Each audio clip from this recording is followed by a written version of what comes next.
కుమారులు యెహోవా అనుగ్రహించు స్వాస్థ్యము, గర్భఫలము ఆయనిచ్చు బహుమానమే. కీర్తనలు 127:3. జాన్ వెస్లీ ఇంగ్లాండ్ దేశాన్ని సువార్తతో గడగడలాడించిన ఒక గొప్ప సువార్థికుడు. జాన్ వెస్లీ యొక్క సహోదరుడు చార్లెస్ వెస్లీ. ఇతడు సుమారు 9,000కు పైగా కీర్తనలతో దేవుని స్తుతించి అనేక లక్షల ఆత్మలను ఆదరించిన ఒక గొప్ప కీర్తనకారుడు. వీరిద్దరూ ఇంతగా దేవుని చేత వాడబడడానికి గల కారణం వీరి తల్లి చేసిన ప్రార్థనలే. జాన్ వెస్లీ యొక్క తల్లి సుసన్నా వెస్లీ ఓ గొప్ప ప్రార్థన పరురాలు. సుసన్నా వెస్లీ యొక్క భర్త ఓ బోధకుడు. వీరికి మొత్తం 19 మంది పిల్లలు. కాపరిగా వచ్చే కానుకలు ఏమాత్రం సరిపోయేవి కాదు. కుటుంబ పోషణ బహు కష్టతరంగా ఉండేది.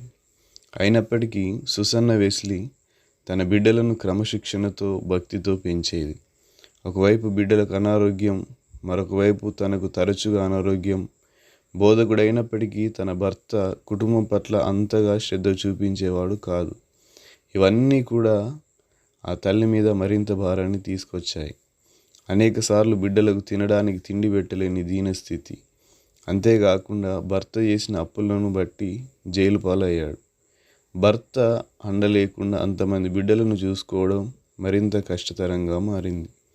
అదే సమయంలో 2 సార్లు వారు ఉంటున్న ఇల్లు అగ్ని ప్రమాదానికి గురై వారు కలిగిన సమస్తము కూడా బూడిద పాలైపోయాయి.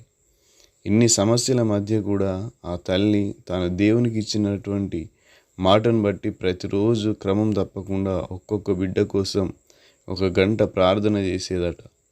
అననుకూల పరిస్థితుల మధ్య బాధ్యత కలిగిన తల్లిగా, ప్రార్థనా పరురాలైన తల్లిగా దేవుని ఎదుట కనపరుచుకున్నది. ప్రపంచానికి గొప్ప సేవకులను అందించగలిగింది. ప్రియ తల్లి, గమనించు.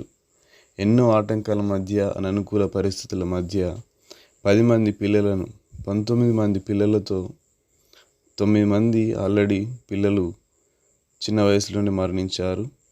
ఆత్మీయంగా పెంచడం మామూలు విషయం కాదు. శారీరక మానసిక బలహీనతల మధ్య ప్రతిరోజు ఒక్కొక్క బిడ్డ కోసం 1 గంట అయినా ప్రార్థించడం నిజంగా అద్భుతం. రోజులో 1 లేదా 2 బిడ్డలను ఆత్మీయంగా క్రమశిక్షణలో పెంచడం, వారి కోసం పట్టుమని 10 నిమిషాలు ప్రార్థించడం కష్టతరం అయిపోతుంది చాలామంది తల్లులకి.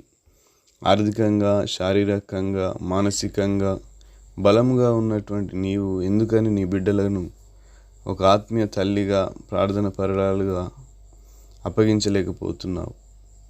ఈ లోక సంబంధమైన ముచ్చట్లలో, అందచందాలలో పడి నీ బిడ్డల భవిష్యత్తును నిర్లక్ష్యం చేస్తున్నావా? ఈరోజు నీ బిడ్డలు ఏమై ఉన్నారో అది దేవుడు నీకు ఇచ్చిన బహుమానం.